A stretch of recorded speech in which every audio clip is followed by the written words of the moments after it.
Assalamualaikum warahmatullahi wabarakatuh.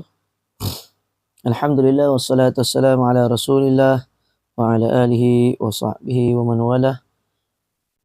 InsyaAllah kita akan lanjutkan lagi pembacaan dari kitab Matan Abu Syuja' ataupun Al-Ghaya wa Taqrib. Faslun wa salatul istisqa masnunatun. Salat istisqa adalah disunnahkan. Faya'muruhum al-imamu bit-taubah. Maka imam hendaklah memerintahkan mereka untuk bertaubat, wassadaqah dan bersedekah, wa khuruji minal madzalim dan keluar dari kegelapan, wa musalahatil a'da dan memperbaiki a'da.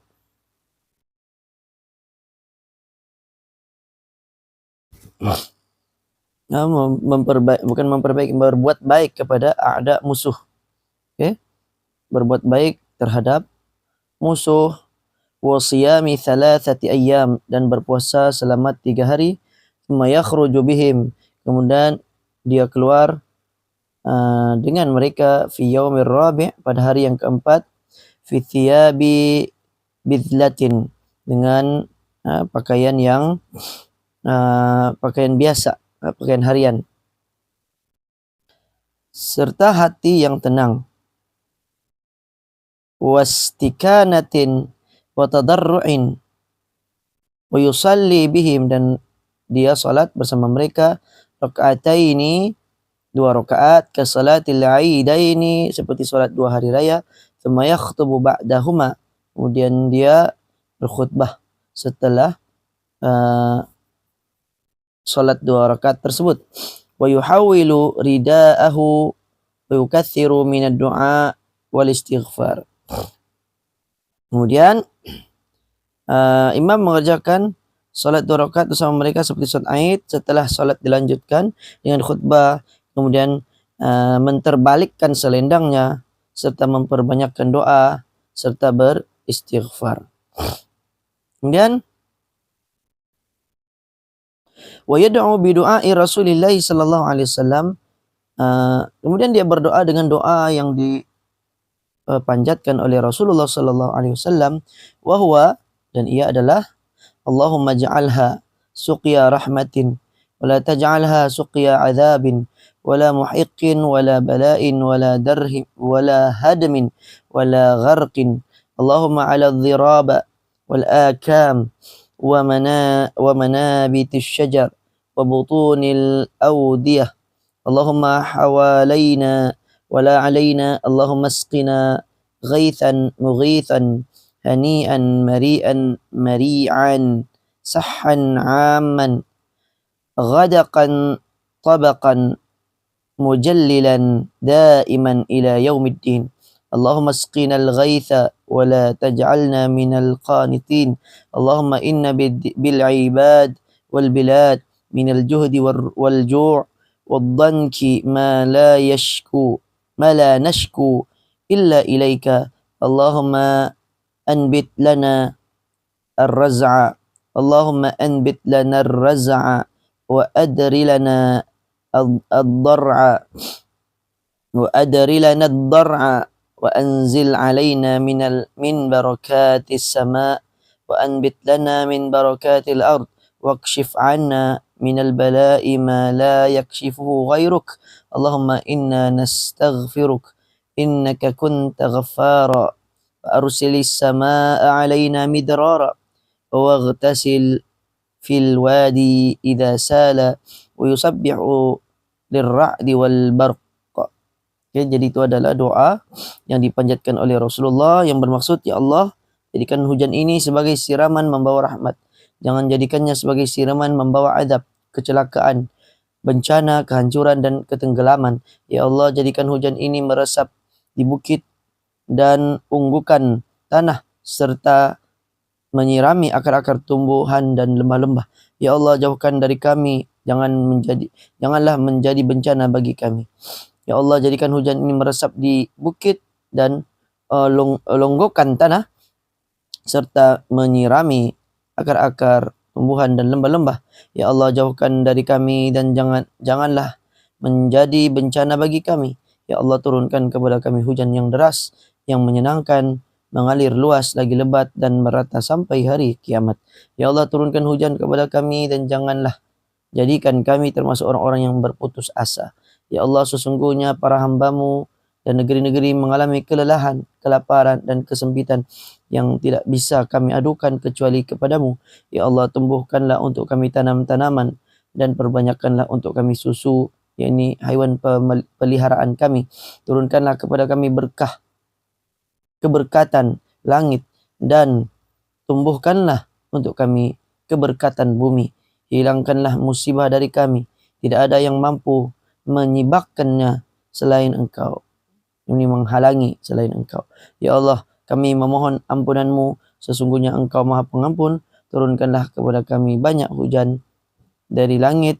Apabila air telah mengalir, hendaknya mandi di lembah dan bertasbih untuk kilat dan petir. Maksudnya yang di ujung ni bertasbih ni macam kalau ada hujan, ada guru, maka kita bacalah, kita baca subhanallah, yusabbihur ra'du bihamdihi wal malaikatu min khifatihi. Itu diantara sunnah Nabi lah. Okay. Jadi kita ulang semula berkenaan sunat istisqa ni. Kita terangkan sekali lagi berdasarkan dari kitab At-Tadhib karya Syekh Mustafa Dib Al-Bugha. Satu, yang pertama, sebelum solat dilakukan, maka imam hendaklah menyuruh masyarakat untuk bertaubat, memperbanyakkan sedekah, meninggalkan kezaliman, berdamai dengan orang yang bermusuhan sesama muslim, dan juga puasa selama 3 hari. Ini semua maksudnya kita kena banyak buat amal. Kita mau minta sesuatu kepada Allah untuk segera, contoh kita minta istisqa ni, kita minta turun hujan. Kita minta segera diturunkan hujan kerana kita sedang mengalami contohnya kemarau ataupun satu bencana. Maka perbanyakkan sedekah, tinggalkan perbuatan zalim, berdamai dengan orang yang dengan musuh, maksudnya sesama muslim, dan juga berpuasa 3 hari. Semua perkara ini dianjurkan kerana lebih memudahkan untuk dimakbulkan doa sebagaimana yang terdapat di dalam hadis yang sahih. Yang kedua, pada hari yang keempat, maka imam bersama masyarakat menuju tempat solat untuk melakukan solat dengan berpakaian yang sederhana. Okay? Sederhana ni bukan yang pakaian mewah seperti atau pakaian baru seperti ketika hari raya. Okay? Dan juga dengan tenang serta merendahkan diri. Ini berdasarkan hadis riwayat Ibnu Majah dari Ibnu Abbas. Dia menyatakan Rasulullah sallallahu alaihi wasallam keluar dengan penampilan yang sangat sederhana, khusyuk, tawaduk dan pasrah. Kemudian baginda sallallahu alaihi wasallam salat 2 rakaat seperti mana salat Aid, ini salat hari raya. Okay, cuma pakaiannya tidaklah seperti ketika salat hari raya.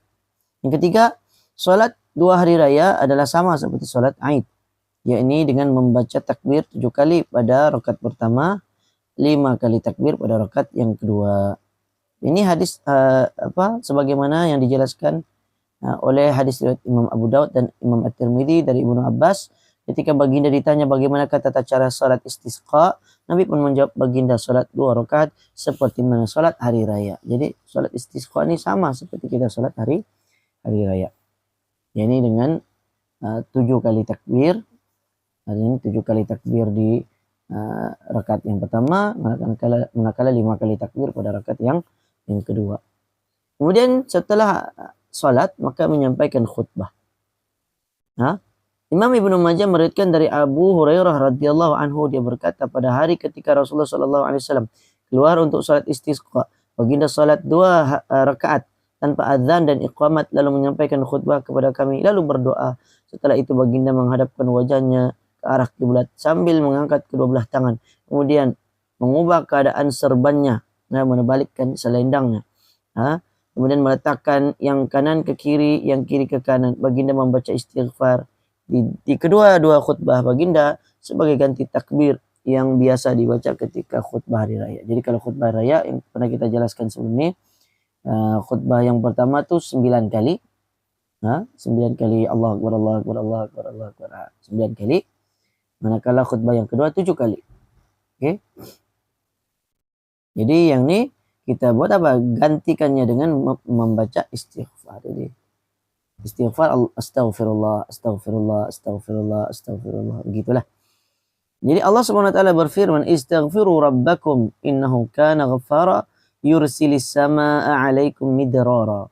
Dalam Al-Qur'an Allah menyatakan, "Mohon ampunlah kepada Tuhan kamu, sesungguhnya Dia adalah Maha Pengampun. Sekiranya kamu berbuat demikian, maka Dia akan menurunkan hujan yang lebat mencurah-curah kepada kamu." Surah Nuh ayat 10 hingga 11. Jadi dalam ayat Al-Qur'an ini jelas Allah kata, banyakkan beristighfar maka Allah akan turunkan hujan. Okay?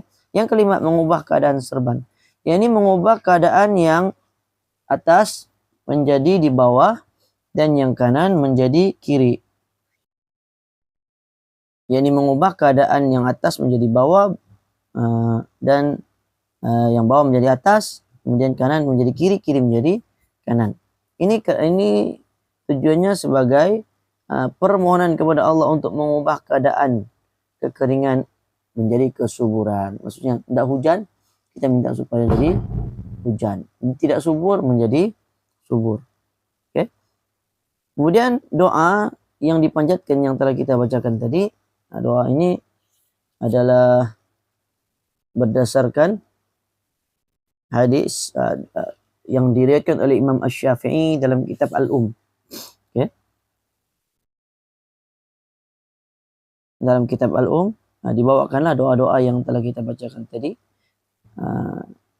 Yaitu istaghfiru rabbakum innahu kana ghaffara yursilis samaa'a 'alaikum midrara Allahumma ja'alha suqya rahmah wa la taj'alha suqya 'adzab. Doa yang kita baca tadi itu dia diambil dari riwayat Imam Asy-Syafi'i. Okay? Atau kemungkinan juga doa-doa yang didapatkan ini adalah hasil gabungan dari beberapa doa. Okay? Jadi tidak ada masalah lah. Jadi doa ini adalah doa yang sangat baik untuk diamalkan, atau kita ada doa kita sendiri pun tidak menjadi masalah. Yang ketujuh, disunatkan untuk mandi di sungai apabila airnya telah mengalir dan bertasbih apabila mendengar suara petir. Kalau sudah turun hujan, maka disunnahkan mandi. Okay? Hal ini sesuai dengan hadis riwayat Imam Asy-Syafi'i. Bahwasanya apabila air di sungai telah mengalir, Rasulullah bersabda, "Keluarlah kamu bersama aku. Mari kita menuju ke air yang telah Allah jadikan suci lagi menyucikan. Kita bersuci dan memanjatkan puji-pujian kepada Allah." Imam Muslim dan lain-lain meriwayatkan dari Anas radhiyallahu anhu berkata, ketika kami bersama Rasulullah sallallahu alaihi wasallam, hujan menimpa kami. Kemudian baginda pun membuka pakaiannya sehingga tubuh baginda terkena air. Kami pun bertanya, "Mengapakah engkau melakukan perkara yang sedemikian ya Rasulullah?" Rasulullah pun menjawab, "Karena hujan ini adalah makhluk yang baru diciptakan oleh Tuhannya." Imam An-Nawawi menerangkan, Imam An-Nawawi dalam syarah Sahih Muslim, hujan itu adalah rahmat dan Allah baru saja menciptakannya. Oleh karena itu Rasulullah ingin memperoleh berkat darinya. Jadi hujan yang baru turun ini terutamanya setelah lama tidak hujan, maka Rasulullah pun terus mandi, dan air yang pertama kali turun tuh ada keberkatan di situ. Sebagaimana Rasulullah pun ingin memperoleh keberkatan daripada hujan yang Allah jadikan, baru saja Allah jadikan, ini Allah turunkan. Maka Rasulullah pun mengambil berkat dari situ. Maka demikian kita disunahkan juga melakukan perkara yang sama, di mana kita boleh kalau misalnya hujan berhenti tapi sungai sudah keluar kan, maka kita mandilah di situ ataupun mandi hujan. Mandi hujan. Oke, cuma jangan ini bergantung dengan keadaan seseorang lah. Mungkin kalau hujan terlalu sejuk, kadangkala boleh menyebabkan jatuh sakit seperti demam, maka ianya mengikut keadaan masing-masing. Tidak juga. Dia menjadi sunnah ke atas sebagian orang, mungkin tidak menjadi sunnah ke atas sebagian orang. Kalau misalnya memudaratkan, maka kita boleh tinggalkan. Karena perkara ini hanya sunat sahaja. Yang ke-8, Imam Malik meriwayatkan dalam kitabnya yaitu Al-Muwatta dari Abdullah bin Zubair radhiyallahu an, bahwasanya apabila baginda mendengar suara petir, maka baginda akan meninggalkan pembicaraan lalu mengucapkan yusabbihur ra'du bihamdihi wal malaikatu min khifatihi. Oke. Maksudnya ini pun ada dalam hadis Nabi pun ada juga sebenarnya. Nabi mengajarkan bahwa apabila kita mendengar suara petir, maka kita sebut subhanallah. Subhanallah yusabbihur ra'du bihamdihi wal malaikatu min khifatihi. Kita bertasbih. Maha suci Allah. Kita sebut subhanallah yusabbihur ra'du. Segala puji bagi Allah. Segala puji itu alhamdulillah. Subhanallah, maha suci Allah. Yusabbihu, yang bertasbih, kilat serta memujinya. Yani kilat itu dia walaupun dia menyambar, hakikatnya ianya bertasbih serta memuji Allah karena ianya adalah makhluk Allah. Wal malaikatu min khifati, serta malaikat juga bertasbih, memuji Allah Subhanahu wa taala karena takutkan kepada Allah. Lalu baginda bersabda, sesungguhnya petir ini adalah peringatan serius untuk penghuni bumi karena dia mengingatkan tentang betapa bahaya suaranya dan turunnya hujan dan lain-lain lagi. Oke, maksudnya petir ini ada bahayanya karena petir ini mempunyai elektrik yang sangat kuat. Kalau disambar petir, sebuah pohon boleh menjadi terbakar, atau kalau manusia disambar petir boleh jatuh meninggal dunia. Oke, maka kita pun mengucapkan tasbih. Subhanallah yusabbihur ra'du bihamdihi wal malaikatu min khifati. Maha suci Allah, yang petir dan para malaikat bertasbih memujinya karena takut akan kepadanya. Ini takut kepada Allah Subhanahu wa taala yang menciptakan petir tersebut. Walaupun petir tujuannya adalah seperti untuk menyambar, antara yang dinyatakan dalam Al-Quran, untuk menyambar para jin atau syaitan yang coba mencuri berita langit. Ya, itu antaranya. Antara yang lain ya memang biasanya berlaku lah akan ada petir ketika mana hujan akan turun, atau ketika hujan sedang turun lebat maka akan ada petir. Oke. Wallahu a'lam. Jadi itu adalah merupakan salat istisqa. Salat istisqa, tata cara salat istisqa mungkin jarang sekali dilakukan, lebih-lebih lagi kita di Malaysia nih, yang mana kalau misalnya kemarau panjang, mereka akan gantikan dengan salat hajat. Padahal yang sunnahnya adalah mengerjakan salat istisqa. Salat istisqa kalau ketika betul-betul memerlukan, maka kita laksanakan salat istisqa. Namun oleh karena caranya yang jarang diketahui oleh kebanyakan orang, maka adalah sebaiknya kalau jabatan agama boleh seragamkan, mengeluarkan pekeliling untuk mengajarkan, maka itu akan lebih baik lagi, mudah dipelajari. Okay? Seperti dahulu ketika mana berlaku COVID kan, ada tata cara solat yang mungkin berbeza,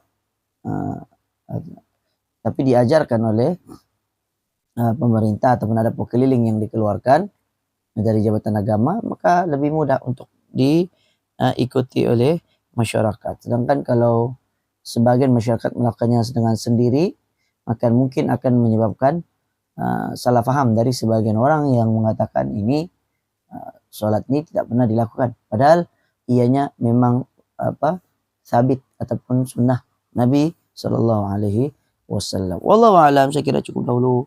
Mudah-mudahan ada manfaat. InsyaAllah kita akan sambung lagi pada bab seterusnya, salatul khauf. Oke, salatul khauf ini salat dalam keadaan takut. Ini terutamanya dalam keadaan berperang. Oke. Jadi kita akan sambung lagi insyaallah pada masa akan datang. Aqulu qouli hadza wa astaghfirullahaladzim li wa lakum. Sallallahu ala nabiyina Muhammad wa ala alihi wa sahbihi wa baraka wasallam. Assalamualaikum warahmatullahi wabarakatuh.